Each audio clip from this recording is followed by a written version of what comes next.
Hello, what's up guys? So for today I've decided to do a video in which I'm punishing my own system, and I've decided to check if I can really play one of the most demanding games out there, a AAA game like Control, in 4K resolution, best settings possible.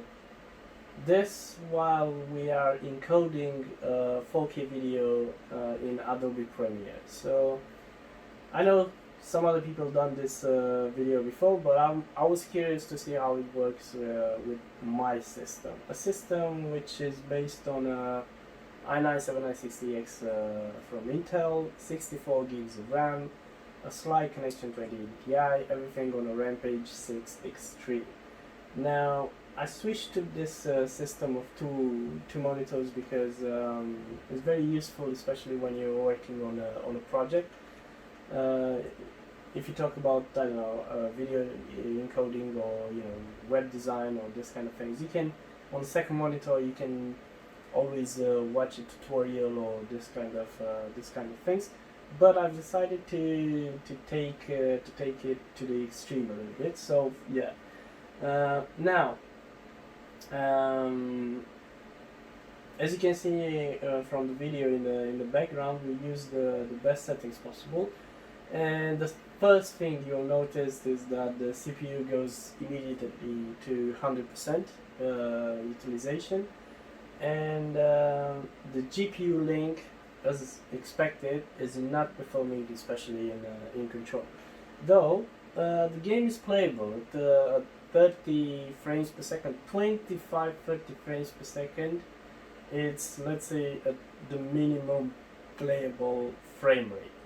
As soon as you switch off the ray tracing, which from my experience in Control is not that amazing, especially if you're not used to to spot the differences, and you don't really care about ray tracing, you will not find it very necessary. So as soon as you turn off the ray tracing, the FPS jumps to around 45-50 frames per second. In the normal conditions, a 2080 Ti and this one as well is able to get you around 70 frames per second in this settings, like 4K or ultra ray tracing included. So there's a huge penalty performance drop, especially when you're doing encoding in the same time. So another problem is if you deciding to do this kind of let's say experiment or whatever, it's better to switch to a software encoding only, so you're not using the GPU for the encoding, which is extremely stressed from the game. So you will get let's say an advantage. You put more stress on the CPU than the GPU.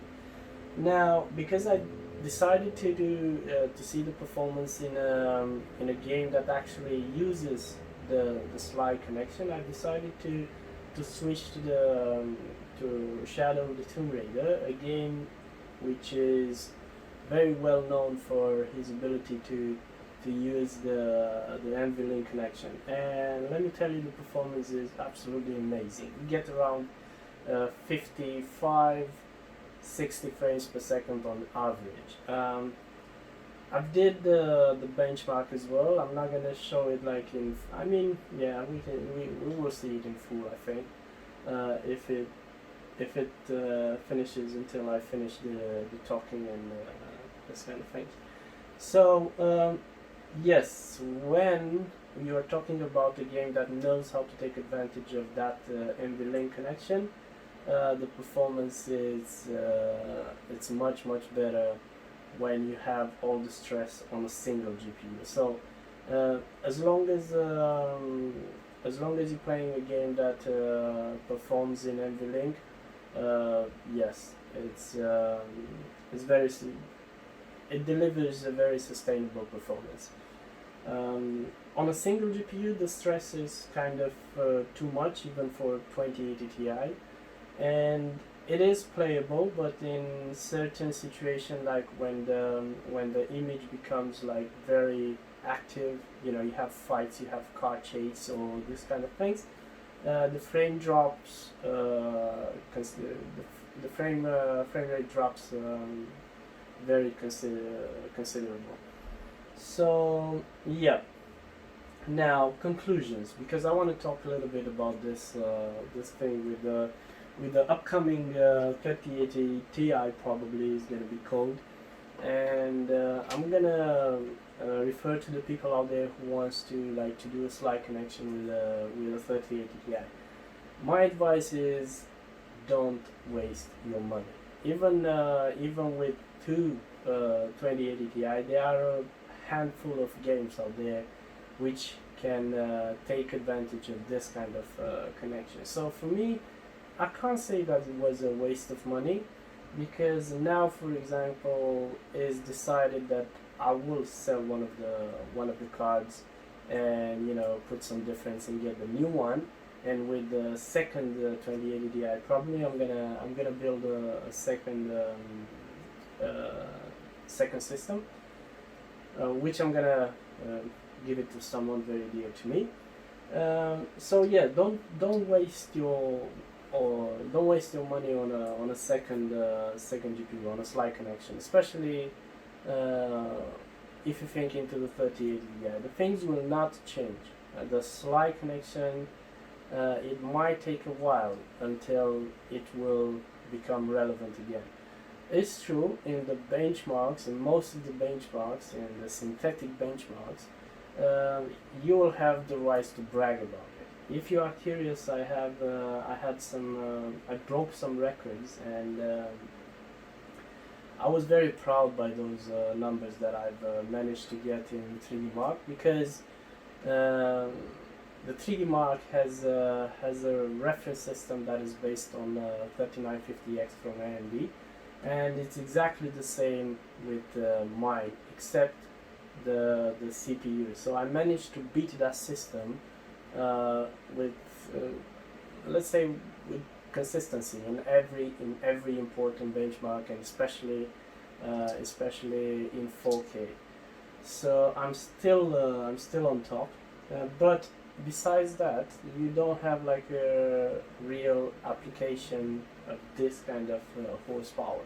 So my advice for you is to just simply get I don't know, better monitor. I'm telling you, this ASUS PG27 UQ from the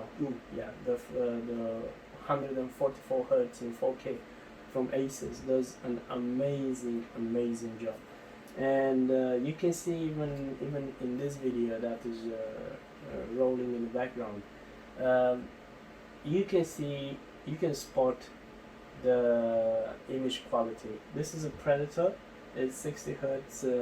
The one in the behind me, right behind me, 60 Hz in 4K. The other one, it has a totally different way of illuminating all the zones, and I'm telling you, it's huge difference. And HDR makes a HDR capable, which the other one, the Predator, is not. Is it HDR capable? Oh, it is. Actually, it is G-Sync HDR. But the differences are big because there are different technologies. Anyway, so if you want to invest some more money, just invest in like a bigger monitor or more performant monitor that will really give you the the feeling that you're seeing something else, like you're taking advantage of those FPS that, let's say, 3080 Ti can produce. Now let's talk a little bit about Intel and the announcement that they made about the delaying of the 7 nanometers CPUs. To be honest, for me, is no surprise there. Intel is way behind AMD in technology. And for me, it's pretty hard to say that because I'm a die-hard Intel fan. Basically, I've started with Intel and I've stuck with them for a very long time, for more than 14 years now, 15 years now. So more than that, I think it was like 17 years. And well, I'm a die-hard fan Intel, but that doesn't mean I'm stupid. So I don't know. I was planning to build, and I am planning to build a new system in December. And probably, most probably, and especially after this announcement from Intel, probably I'm gonna go AMD for the second system, which I'm gonna present it. I mean, I'm gonna give it as a present to someone very dear to me. So I'm gonna build a system around AMD, and probably I'm gonna. I don't know exactly the configuration. I know for sure it's gonna have one of my 2080 Ti's. And what else? I will see. I will see at that time. But yeah, I will for a second system. I will switch to AMD. So I was saying about the Intel announcement about the delaying of the CPUs. Imagine that AMD will have light years ahead of Intel when it comes to this kind of technology, like the 7 nanometers. And imagine that even after Intel releases the first CPUs, they will have problems. A CPU, as you know, matures in time, and depending on the type of stress they are put on, different problems occur. So even let's say if Intel will manage to get a new 7 nanometer CPU, let's say at the end of 2021, I will not buy it. I will not buy it because I think problems will be many, and it's better to to wait a little bit, see what's happening. I don't know if I'm gonna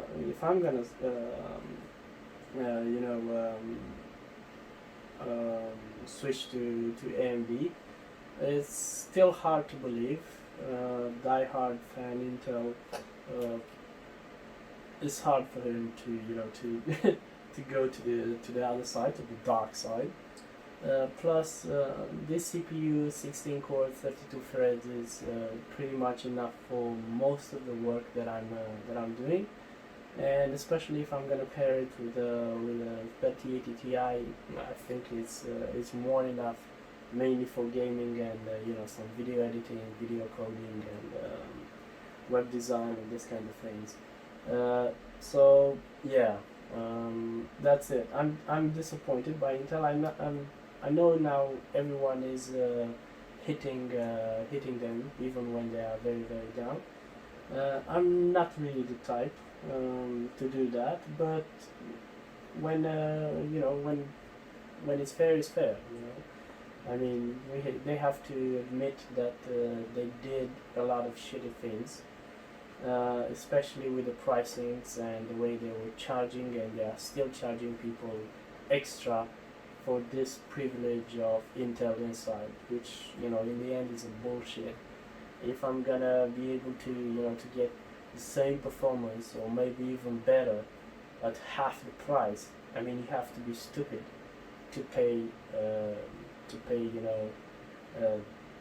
this kind of amounts for what? I mean, Intel has to do something and quick.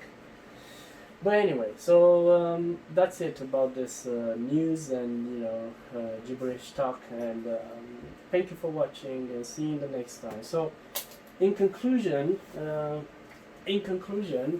it is coding and gaming in best settings possible. It is possible. It is doable, even with this system.